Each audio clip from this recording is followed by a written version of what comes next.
So let's do the assignment on sample spaces. So hopefully you watched the video already. You are ordering a fajita dinner at Burros Tex-Mex Grill. You can choose between chicken, beef, shrimp, or mixed. You can choose between flour and corn tortillas. How many different fajita dinners can you order?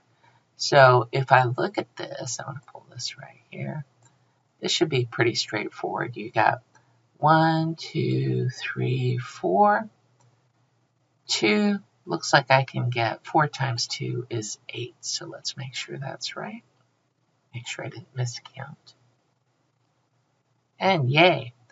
How many ways can you rearrange the letters in math? So I have 4 choices for the first one, 3 for the second, 2 for the third, and 1 for the last. So 4 times 3 times 2 times 1 is 24. All right. And let's go ahead and submit that answer. With a group of 7 candidates, how many different ways can you select a president and a secretary? So you have 7 choices for the president, and you used 1 up. Then you have 6 choices for the secretary, so 7 times 6 is 42. What are all the different ways you can arrange 5 people in 5 different chairs? Here, I'll get a calculator out, although it's 120, I'm going to tell you that now. So, you have 5 choices for the first person, then 4, then 3, then 2. It was already figuring it out. It's like, oh. And then, of course, times 1, right? So all that is 120. 120 is the answer. You have 6 volunteers, but can only pick 2. Now, this one's a little tricky.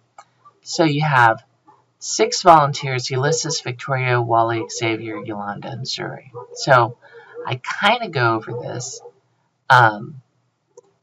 You have 6 times 5. So you're probably tempted to say 30. All right. But you have 6 volunteers. Oh, I'm surprised I didn't put 30 on there. But it's not 6. It's not 36, because 36 is too many. The thing is we're double counting. All right. So let me go ahead and I'm going to paste this one into our Cami. So number 5.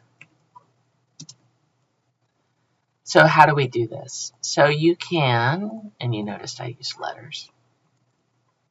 UV, UW, UY, UZ. So that's picking, you have 6 choices for your first, right?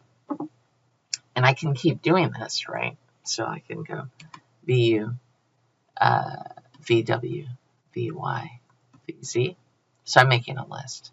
I could also do a tree, but a list makes it pretty obvious. Then we have WU, WV, WY, WZ.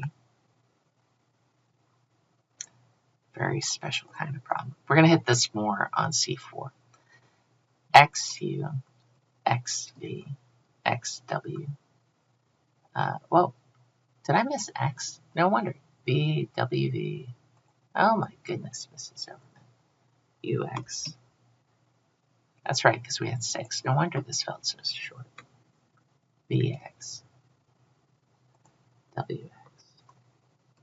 There we go. XU, and then we have XY and XZ. And then we have YU, YV, YX, YW, YZ, and then finally ZU, ZU, ZV, ZX, ZW, and ZY. Okay, so there are 30, which is where my 30 came from, 6 times 5, right?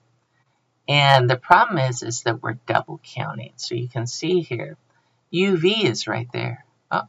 Double counted. UW is right there. UX is right there. YU is right there. UC. So you can see that what's going to end up happening.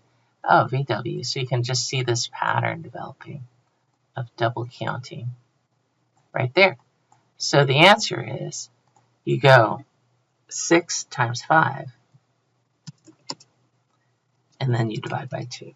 So it's 30 divided by 2, which is 50. So that was probably the hardest problem on there. All right, let's go ahead and submit what we have so far. Always a good idea to submit as you go along, especially when you're testing or quizzing. Haley has 5 blouses, white, pink, orange, blue, and yellow, 6 skirts. How many different ways? This one is 30 because it's just 5 times 6. That's pretty easy. Given that Haley has only 2 clean skirts and 5 of the blouses are clean, how many different outfits can she now make? So it'd be 2 times 5 should be 10. Let's go ahead and submit that just to make that sure.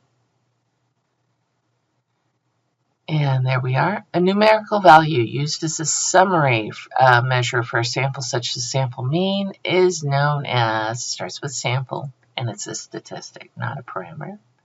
And the sum of relative frequencies must always equal 100%. All right, and that should be it. Remember, relative frequencies, that's just percents, and they should always add to 100%. The measure of a statistic, that's a sample. And there you go. That's it.